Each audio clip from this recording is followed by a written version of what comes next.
Assalamualaikum warahmatullahi wabarakatuh teman-teman. Hari ini kita akan membahas materi mengenai kebijakan dan inovasi pembelajaran dengan dosen pengampu Ibu Dr. Cucun Sunaingsi SPD MPD. Sebelumnya izinkan kami memperkenalkan diri terlebih dahulu. Yang pertama ada Laili Novasoyama dengan NIM 2203454. Yang kedua, saya sendiri Alaina Fajriah dengan NIM 2203259. Dan yang terakhir, Sarah Mutiara Hidayat dengan NIM 2205878. Materi pertama akan dibahas oleh saya. Kebijakan merupakan aktivitas politik yang dilaksanakan dengan sengaja berdasarkan pemikiran yang bijaksana dan terarah yang dilakukan oleh organisasi, lembaga maupun instansi pemerintah dalam memecahkan permasalahan untuk mendapatkan keputusan yang sesuai dengan tujuan. Menurut Luke, inovasi merupakan suatu proses untuk mewujudkan, mengkombinasikan, atau mematangkan suatu pengetahuan, gagasan, ide yang kemudian disesuaikan guna mendapat nilai baru suatu produk, proses, atau jasa. Sedangkan pembelajaran adalah proses interaksi siswa dengan pendidikan dan sumber belajar pada suatu lingkungan belajar. Dengan kata lain, pembelajaran adalah proses untuk membantu siswa agar dapat belajar dengan baik.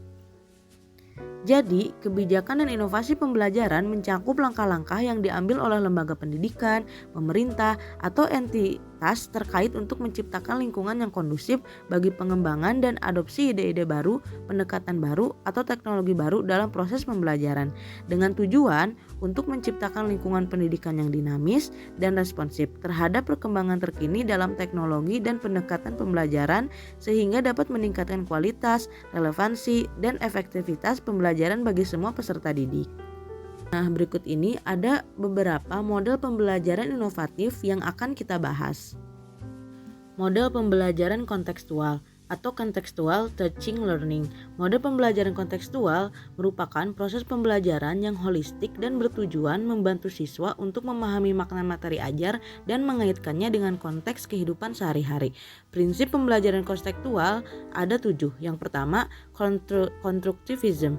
Konstruktivisme salah satu prinsip yang paling penting dalam psikologi pendidikan adalah bahwa guru tidak hanya sekedar memberikan pengetahuan untuk siswa juga harus membangun sendiri pengetahuan di dalam benaknya. Yang kedua, inquiry. Proses inquiry merupakan proses investigasi dengan mencari kebenaran dan pengetahuan yang memerlukan berpikir kritis dan kreatif. Yang ketiga, questioning. Dalam implementasi CTL, pertanyaan yang diajukan oleh guru atau siswa harus dijadikan alat atau pendekatan untuk menggali informasi atau sumber belajar yang ada kaitannya dengan kehidupan nyata. Yang keempat, learning community. Penerapan learning community dalam pembelajaran di kelas akan banyak bergantung pada model komunikasi pembelajaran yang dikembangkan oleh guru, di mana dituntut keterampilan dan profesionalisme guru untuk mengembangkan komunikasi banyak arah, yaitu model komunikasi yang bukan hanya hubungan antara guru dengan siswa atau sebaliknya, akan tetapi secara luas dibuka jalur hubungan komunikasi pembelajaran antara siswa dengan siswa lainnya. Yang kelima, modeling. Tahap pembuatan model dapat dijadikan alternatif untuk mengembangkan pembelajaran siswa supaya bisa memenuhi harapan siswa secara menyeluruh dan membantu mengatasi keterbatasan yang dimiliki oleh para guru. Yang keenam ada reflection. Refleksi adalah berpikir ke belakang tentang apa-apa yang sudah dilakukan di masa lalu. Siswa mengedepankan apa yang baru dipelajarinya sebagai struktur pengetahuan yang baru yang merupakan pengayaan atau revisi dari pengetahuan sebelumnya. Yang terakhir, authentic.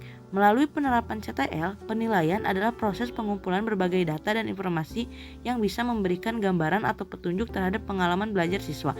Dengan terkumpulnya berbagai data informasi yang lengkap sebagai perwujudan dari penerapan penilaian, maka semakin akurat pula pemahaman guru terhadap proses dan hasil pengalaman belajar setiap siswa. Model pembelajaran kooperatif atau cooperative learning merupakan model pembelajaran dengan cara siswa belajar dan bekerja dalam kelompok-kelompok kecil secara kolaboratif yang anggotanya terdiri dari 4 hingga 5 orang siswa dengan struktur kelompok bersifat heterogen.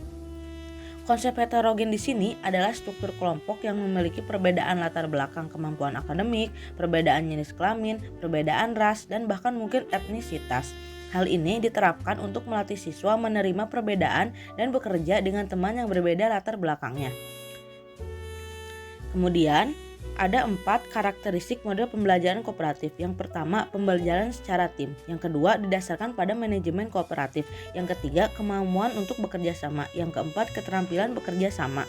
Adapun prosedur pembelajaran kooperatif yaitu yang pertama, penjelasan materi. Tahap ini merupakan tahapan penyampaian pokok-pokok materi pelajaran sebelum siswa belajar dalam kelompok. Tujuan utama tahapan ini adalah pemahaman siswa terhadap pokok materi pelajaran. Yang kedua, belajar kelompok. Tahapan ini dilakukan setelah guru memberikan penjelasan materi. Siswa bekerja dalam kelompok yang telah dibentuk sebelumnya. Yang ketiga, penilaian. Penilaian dalam pembelajaran kooperatif bisa dilakukan melalui tes atau kuis yang dilakukan secara individu ataupun berkelompok. Yang keempat, pengakuan tim adalah penetapan tim yang dianggap paling menonjol atau tim paling berprestasi untuk kemudian diberi penghargaan atau hadiah. Model pembelajaran berbasis masalah atau BPM. Pembelajaran berbasis masalah merupakan inovasi dalam pembelajaran karena dalam BPM kemampuan berpikir siswa betul-betul dioptimalisasikan melalui proses kerja kelompok atau tim yang sistematis, sehingga siswa dapat memperdayakan, mengasah, menguji, dan mengembangkan kemampuan berpikirnya secara berkesinambungan. Pembelajaran berbasis masalah memiliki karakteristik sebagai berikut. Yang pertama, pengajuan pertanyaan atau masalah. Pembelajaran berdasarkan masalah mengorganisasikan pengajaran di sekitar pertanyaan dan masalah yang kedua-duanya secara sosial penting dan secara pribadi bermakna untuk siswa. Yang kedua, berfokus pada ketertarikan antar disiplin. Meskipun pengajaran berbasis masalah mungkin berpusat pada mata pelajaran tertentu, masalah yang akan diselidiki telah yang dipilih benar-benar nyata agar dalam pemecahannya siswa meninjau masalah itu dari banyak mata pelajaran. Yang ketiga, penyelidikan autentik. Pengajaran berbasis masalah mengharuskan siswa melakukan penyelidikan autentik untuk mencari penyelesaian nyata terhadap masalah nyata. Yang keempat, menghasilkan produk atau karya dan memamerkannya. Pengajaran berbasis masalah menuntut siswa menghasilkan produk tertentu dalam bentuk karya nyata atau artefak dan peragaan yang menjelaskan atau mewakili bentuk penyelesaian masalah yang mereka temukan. Yang kelima, kolaborasi. Pembelajaran berbasis masalah dicirikan oleh siswa yang bekerja sama dengan satu yang lainnya, paling sering secara berpasangan atau dalam kelompok kecil. Adapun peran guru dalam pembelajaran berbasis masalah adalah sebagai berikut. Yang pertama, menyiapkan perangkap berpikir siswa. Yang kedua, menekankan belajar kooperatif. Yang ketiga, memfasilitasi pembelajaran kelompok kecil dalam pembelajaran berbasis masalah.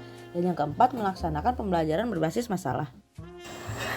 Model pembelajaran pakem: partisipatif, aktif, kreatif, efektif, dan menyenangkan. Pakem merupakan model pembelajaran dan menjadi pedoman dalam bertindak mencapai tujuan yang telah ditetapkan. Dengan pelaksanaan pembelajaran pakem, diharapkan perkembangannya berbagai macam inovasi kegiatan pembelajaran untuk mencapai tujuan pembelajaran yang partisipatif, aktif, kreatif, dan efektif, serta menyenangkan. Terdapat 4 aspek yang mempengaruhi model pakem, yaitu diantaranya, pertama, pengalaman. Di aspek pengalaman ini, siswa diajarkan untuk dapat belajar mandiri. Di dalamnya terdapat banyak cara untuk penerapannya, antara lain seperti eksperimen, pengamatan, percobaan, penyelidikan, dan wawancara. Yang kedua ada komunikasi.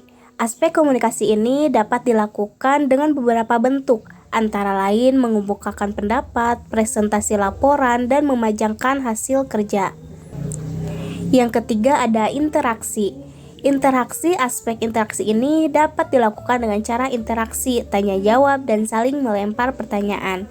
Kemudian yang keempat ada refleksi. Dalam aspek ini yang dilakukan adalah memikirkan kembali apa yang telah diperbuat atau dipikirkan oleh anak selama mereka belajar. Daryanto tahun 2013 menyatakan sekurang-kurangnya ada 4 prinsip pakem, yakni 1. Mengalami. Dalam hal ini, peserta didik mengalami secara langsung dengan memanfaatkan banyak indera. Kemudian yang kedua ada interaksi.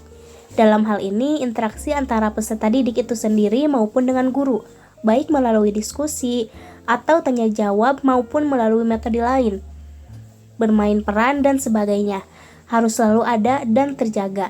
Karena dengan interaksi inilah pembelajaran menjadi lebih hidup dan menarik. Yang ketiga ada komunikasi. Dalam hal ini, komunikasi perlu diupayakan. Komunikasi adalah cara kita menyampaikan apa yang kita ketahui. Yang terakhir ada refleksi. Dalam hal ini, komunikasi perlu diupayakan. Komunikasi adalah cara kita menyampaikan apa yang kita ketahui. Model pembelajaran berbasis web atau e-learning. Pembelajaran elektronik atau e-learning ini merupakan pembelajaran yang memanfaatkan jaringan internet sebagai metode penyampaian, interaksi, dan fasilitasi serta didukung oleh berbagai bentuk layanan belajar lainnya. Menurut Surya, tahun 2008 menyebutkan bahwasannya e-learning yaitu satu model pembelajaran dengan menggunakan media teknologi, komunikasi, dan informasi khususnya internet. Dua kelebihan yang dinilai paling tinggi dari e-learning ini adalah yang pertama, fleksibilitas pada waktu dan tempat, dan yang kedua, kemudahan dalam bahasa ajar, menurut Yagobi tahun 2008. Berikut ini ada beberapa karakteristik pembelajaran e-learning. Yang pertama adalah memanfaatkan jasa teknologi elektronik, di mana guru dan siswa dan sesama siswa atau guru dan sesama guru dapat berkomunikasi dengan secara mudah dengan tanpa dibatasi oleh hal-hal yang protokoler. Kemudian yang kedua, memanfaatkan keunggulan komputer atau digital media dan komputer network. Yang ketiga, menggunakan bahan ajar bersifat mandiri atau self-learning materials, disimpan di komputer sehingga dapat diakses oleh guru dan siswa kapan saja dan di mana saja bila yang bersangkutan memerlukannya. Kemudian yang terakhir adalah memanfaatkan jadwal pembelajaran, kurikulum, hasil kemajuan belajar, dan hal-hal yang berkaitan dengan administrasi pendidikan dapat dilihat setiap saat di komputer. Model pembelajaran inquiry terbimbing. Model pembelajaran ini pertama kali dikembangkan oleh Richard Suchman tahun 1962 yang bertujuan untuk mengajar para siswa memahami proses meneliti dan menerangkan suatu kejadian. Ada beberapa jenis model pembelajaran inquiry. Yang pertama adalah inquiry terbimbing atau Gould inquiry. Inquiry terbimbing digunakan bagi siswa yang belum mempunyai pengalaman belajar dengan metode inquiry. Inquiry terbimbing berorientasi pada aktivitas kelas yang berpusat pada siswa dan memungkinkan siswa belajar memanfaatkan berbagai sumber belajar yang tidak hanya menjadikan guru sebagai sumber belajar. Yang kedua ada inquiry bebas atau free inquiry. Siswa melakukan sendiri penelitian seperti seorang ilmuwan pada inquiry bebas.